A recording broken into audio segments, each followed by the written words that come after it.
Sudah ya, oke. Jadi saya mau jelasin dulu. Jadi workflow ini sudah saya upload gitu ya, teman-teman bisa lihat ya. Memang beberapa mungkin tidak bisa langsung jalan karena apa namanya library Python-nya untuk Prophet harus diinstal lebih dulu gitu ya.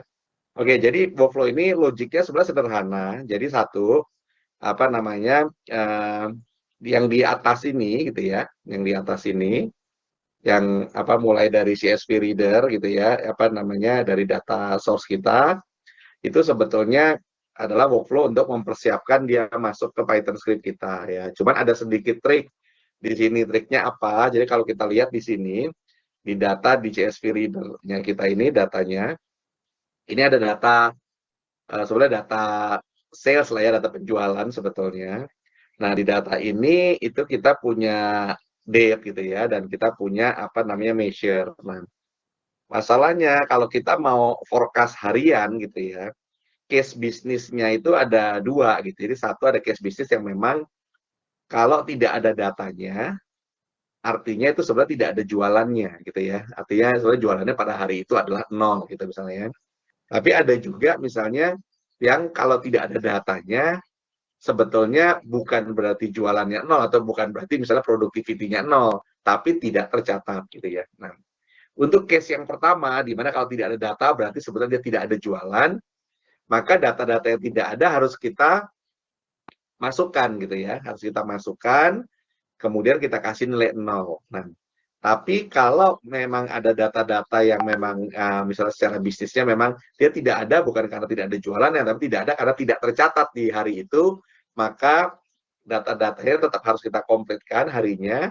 Cuma nanti yang apa namanya yang missing-missing yang tidak ada value-nya, tidak ada measure-nya, itu kemudian kita bisa lakukan interpolasi contohnya. Jadi sangat bergantung dari case bisnis kita. Nah, kalau case bisnis yang kedua, untuk algoritma seperti Prophet, sebetulnya dia tidak perlu kita lakukan seperti itu. Asal case bisnisnya gini, data nggak ada bukan berarti nggak ada jualan, atau data nggak ada bukan berarti nggak ada hasil, nggak ada productivity gitu ya.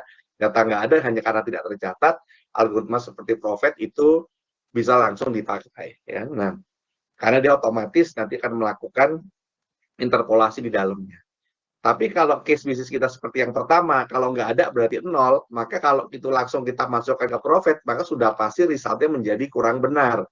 Kenapa? Karena data-data yang tidak ada itu sama dia diinterpolasi, padahal sebetulnya adalah nol gitu ya. Jadi teman-teman pada saat melakukan suatu proses apa namanya memforecast apapun itu harus pastikan nih yang tidak tercatat datanya itu bagaimana perlakuannya. Nah, sekarang kalau kita lihat di sini ya, kita punya data ya, ini case kita adalah case yang pertama. Data kita ini mungkin tidak urut ya. Jadi ada beberapa hari yang bisa jadi tidak ada gitu ya. Nah, karena itu triknya bagaimana? Kita harus membuat range tanggal gitu ya. Nah, range tanggal sebetulnya kalau kita lihat di sini kan kita punya range tanggalnya nih dari Januari 2020 sampai 31 Maret 2023 ya. Nah, sebetulnya bisa juga tidak perlu dilakukan Python script seperti ini karena seperti yang kemarin sudah apa namanya kita coba ya. Jadi kalau kita bisa buat langsung misalnya date range gitu kan ya untuk supaya kita bisa apa namanya otomatis membuat tanggal yang komplit gitu ya dari Januari 20 apa 1 Januari 2020 sampai misalnya tadi datanya misalnya sampai 2023 Maret 31 gitu misalnya langsung kita buat ya. Jadi yang ini bawah sini sebetulnya bebas-bebas aja. Nah, cuman di case ini ya yang saya coba lakukan adalah ada cara lain di mana kalau kemarin kita belajar sudah dari date range dan kemudian kita coba lagi yang dari table creator ya. Jadi kemarin kita coba isi datanya dari table creator ya. Jadi kita isi langsung dari apa namanya dari tabelnya gitu ya dari sini ya. Ini yang kemudian kita isi nih ada data minimum maksimumnya gitu kemarin gitu ya. Nah sekarang saya tunjukkan lagi misalnya datanya itu berasal dari ada satu apa namanya file gitu ya. File yang isinya sebenarnya simple, isinya cuma memang di file itu sudah ada minimum maksimumnya ya. Dan kemudian kita membuat kerja menggunakan Python.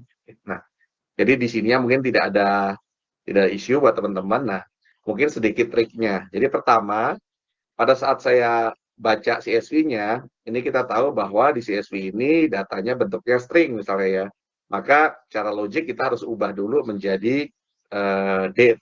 Kenapa? Karena script kita ini menerima datanya dalam bentuk date ya, untuk data tanggalnya gitu ya. Jadi di sini kita apa namanya ubah dulu date order ini menjadi date ya, dari string menjadi date dengan format apa namanya tertentu ya.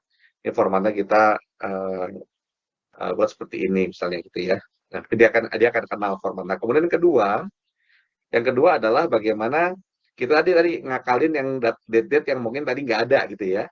Nah, caranya kalau secara database ya join itu namanya adalah pakai outer join. Outer join ini mungkin untuk teman-teman yang nggak familiar, artinya kalau saya punya data di tabel yang kiri dan tabel yang kanan, saya outer join, artinya saya ambil yang tidak ada di tabel yang kiri tapi ada di kanan, ini kita ambil.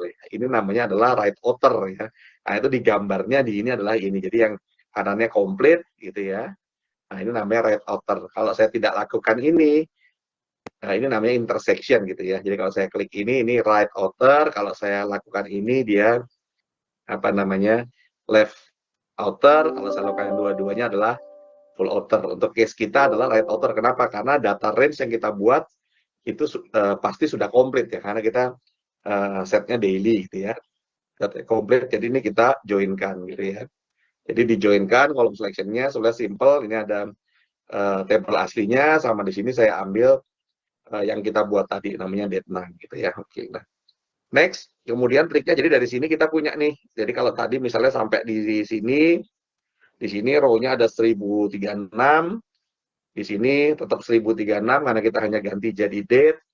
Di sini row-nya jadi 1247. Itu menunjukkan berarti apa, ada yang date yang nggak ada sekarang sudah terisi. Nah, kemudian berikutnya ini ditambahkan namanya kolom merger. Kolom merger itu maksudnya apa?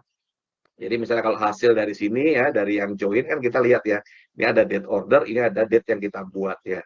Nah, ada beberapa date order itu mungkin yang dia akhirnya missing. Jadi contoh kalau kita buat, nah missing. Kenapa missing? Ini artinya adalah date-date yang tidak ada di database kita ya. Nah, sementara date yang kita buatnya atau sini namanya date name-nya ini dia ada isinya gitu ya. Nah, karena itu ya berikutnya kita akan lakukan di sini namanya kolom merger. Kolom merger itu yang kita set adalah kita punya primary column yang date order tadi tidak komplit dan kita punya secondary yang komplit. Kemudian kita set nih, kita replace primary-nya. Artinya apa? Kalau primary-nya itu kosong gitu ya, akan diisi oleh yang secondary. Atau sebetulnya sih otomatis dia replace lah ya sama yang secondary karena ini sama-sama date gitu ya. Jadi ini akan di-replace. Akibat dari replace-nya ini ya, sekarang kalau kita lihat di apa namanya, oh ini jadinya di ini ya, oke, apa kalau kita replace, sekarang saya komplit ya yang date ordernya ya, karena saya sudah mereplace. Cuman yang belum ada adalah yang di bawahnya ini nih, ya, ada sales area apa dan sebagainya gitu ya. Nah, karena itu untuk yang kosong-kosong ini kita harus isi nih, measure-nya menjadi kosong gitu ya. Maka kita handle di missing value. Missing value-nya kita apa nih? Jadi yang local date kita nggak ngapa-ngapain, udah komplit. Yang string, ini kita ambil most frequent value gitu ya. Nanti saya jelaskan maksudnya gimana. Kemudian number kita isi fixed value dan dia 0 gitu. Nah, kenapa yang string most frequent value? Karena begini, ini kebetulan, ini tergantung tipe datanya, tapi ini kebetulan, tadi kita lihat ada data-data yang di sini kan yang kosong nih, contohnya kan. Yang ada baru date ordernya komplit. Nah, ini mau diisi apa gitu kan? Mau saya kosongin atau apa gitu ya. Nah, ini ada fitur di apa di Nime yang langsung ini dilihat most frequent value-nya. Jadi di sales area ini paling banyak value-nya apa? Ya karena yang lain isinya Bogor, Bogor, Bogor, maka dia akan isi ini dengan Bogor gitu ya. Demikian juga dengan yang code ini. Ya ini karena kodenya 251 maka diisi dengan 251 juga otomatis. Sementara yang measure tadi kita set kita isi 0. Sehingga pada saat missing value dijalankan, sekarang udah nggak ada yang kosong ya. Jadi yang sales areanya terisi Bogor semua, ya code-nya kebetulan ini hanya satu ya. Ini untuk tes yang sederhana kita belum pakai looping, jadi kita hanya bicara satu lokasi gitu sebetulnya ya dengan komplit. Nanti kita akan belajar juga next time untuk yang kalau lokasinya banyak ya. sehingga kita pakai looping. Oke, jadi di sini sudah clear nih data kita sekarang komplit ya, data kita komplit. Nah, kemudian biasakan kalau yang namanya itu time series ya, biasakan kita mensorting ya. Jadi mensorting datanya. Jadi data kita sort contoh based on tanggal kalau di sini ya, supaya berurutan, karena tidak semua algoritma dia mensorting dulu baru melakukan forecasting gitu ya. Ada yang langsung dianggap saja dia pakai row ID-nya aja, kalau dia nggak urut maka nanti juga nggak urut cara dia belajarnya gitu ya. Jadi ini disorting dulu, kemudian baru masuk ke apa namanya kolom filter. Kolom filter ini sebenarnya kita lakukan, sebenarnya nggak harus dilakukan, tapi kalau dilakukan ini cuma sederhana karena kita cuma mau mengambil dua istilahnya dua objek gitu ya, dua field, yaitu measure-nya dan date order-nya. Jadi di sini kita kolom filter, jadi kita hanya ambil dua kolom karena hanya itu yang dibutuhkan. Next, ini langsung masuk ke Python script ya. Nah, jangan lupa karena script kita gitu ya, ini outputnya ada 3 gitu ya, maka jangan lupa ditambah ya nanti teman-teman ya, ditambah nih outputnya pakai ini ya, jadi tambah jadi apa misalnya ini kalau ini jadi 4 gitu ya, atau nanti kita hapus lagi tapi dibuat jadi 3 gitu ya, karena outputnya 3. Jadi kenapa kita buat outputnya 3 nih, saya run dulu sebentar.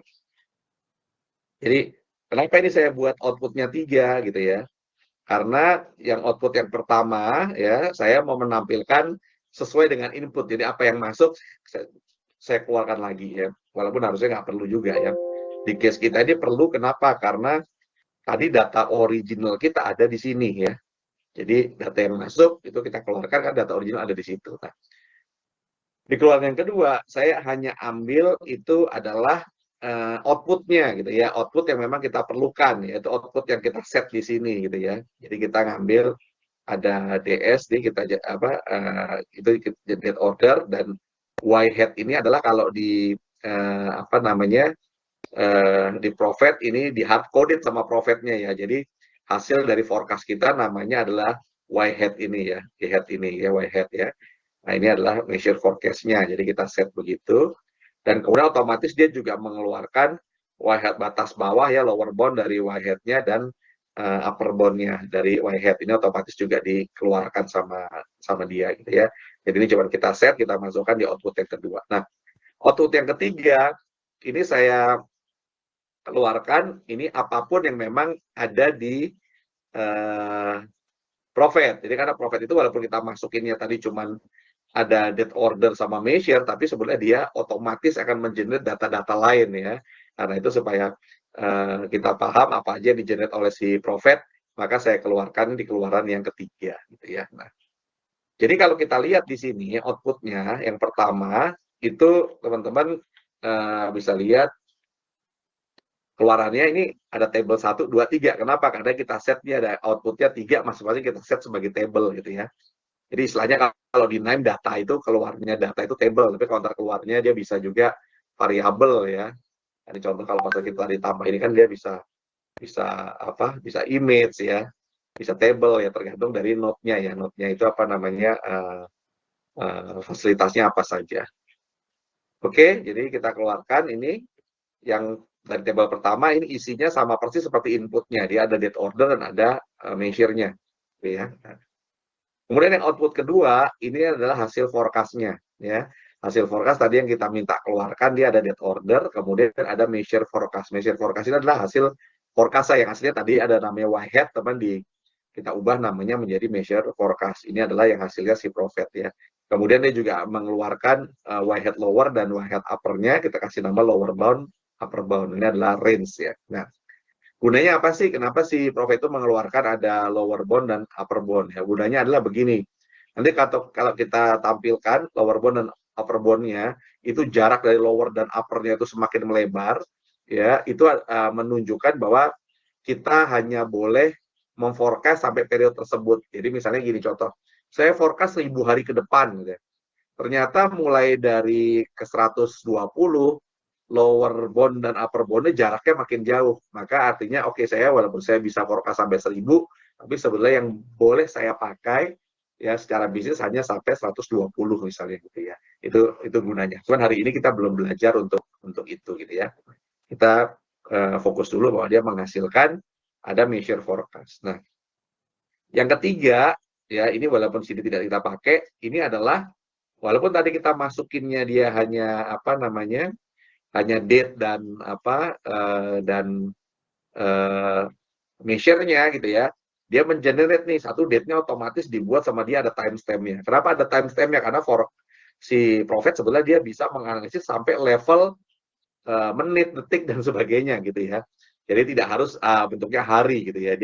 Dia bisa sampai situ. Kemudian trennya dia gambarkan juga. Nah, ini hasil tebakannya ya. Jadi Y-head yang lower ya. Ya, ini Y-head yang upper-nya dia keluarkan juga ya kan. Kemudian ini trennya ya itu ada yang sama lower dan upper juga ya kan. Terus kemarin kalau kita belajar apa namanya yang uh, time series ya dia tambahkan juga ada editifnya ya editifnya juga ada yang lower ada yang upper juga. Kemudian tadi datanya daily otomatis dia juga mengeluarkan weekly-nya otomatis ya kemudian ada weekly lower ya weekly upper dia keluarkan.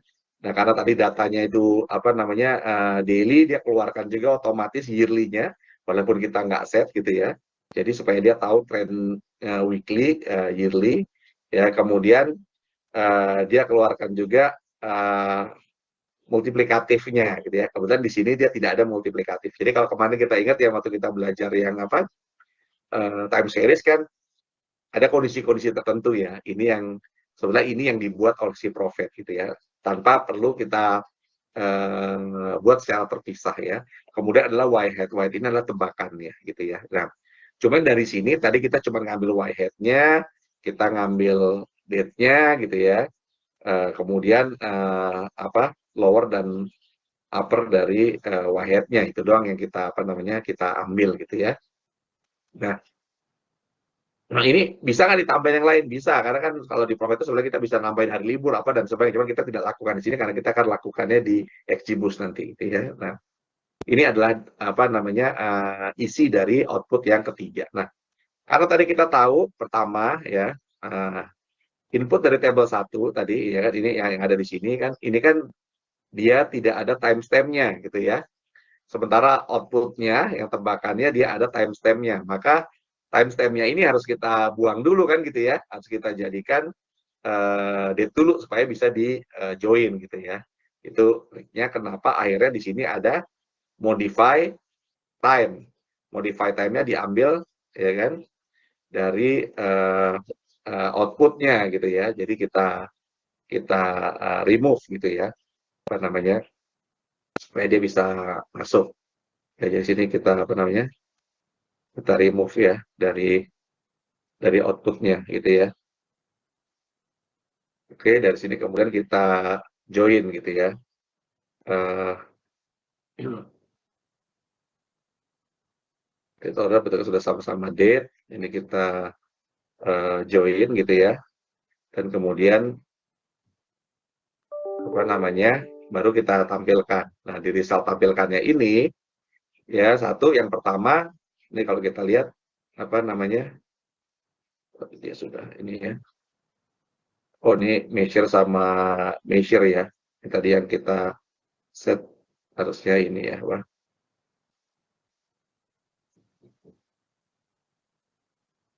gitu ya. Run, jadi ada measure sama measure forecast. Sorry tadi ini berubah ya salah ya.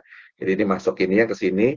Kemudian ini baru kita run. Kemudian kita keluarkan resultnya. Nah ini kalau kita lihat di sini dia ada resultnya. Jadi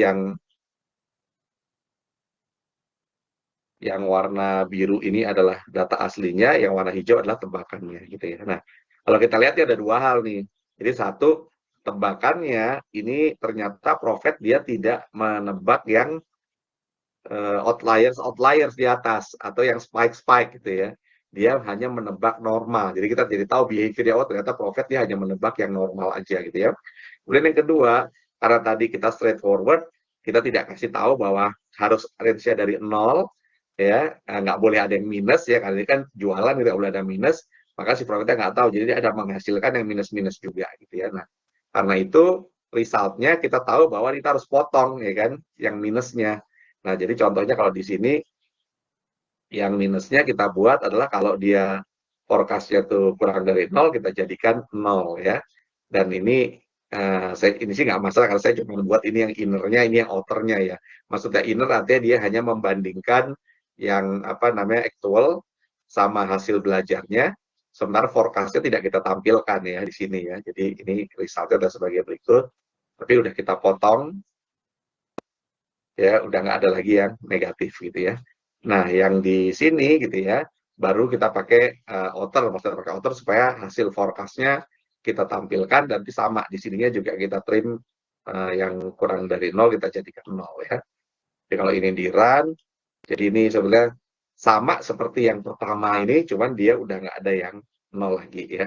Dan ini datanya adalah harian, tapi kita tahu ya bahwa kelemahannya Profit adalah bahwa yang spike-spike ini tidak otomatis sama dia terdetek ya. Jadi kalau misalnya contoh, kita mau pakai si apa namanya Profit ini untuk menebak misalnya kurs mata uang atau nilai saham ya, stok gitu misalnya ya, kalau kita mau trading ya, maka yang dia tebak hanya yang harga normal gitu ya. Nah itu batasannya. Jadi yang spike-spike-nya kita nggak dapat. Padahal sebetulnya kita justru mau cari keuntungan misalnya dari yang spike-spike-nya ini. Karena itu ada teknik lain nanti kita buat. Nanti kita tekniknya itu adalah dengan cara menyambungkan ini nanti dengan XGBoost ya. Itu kita pakai tekniknya adalah yang pakai event gitu ya.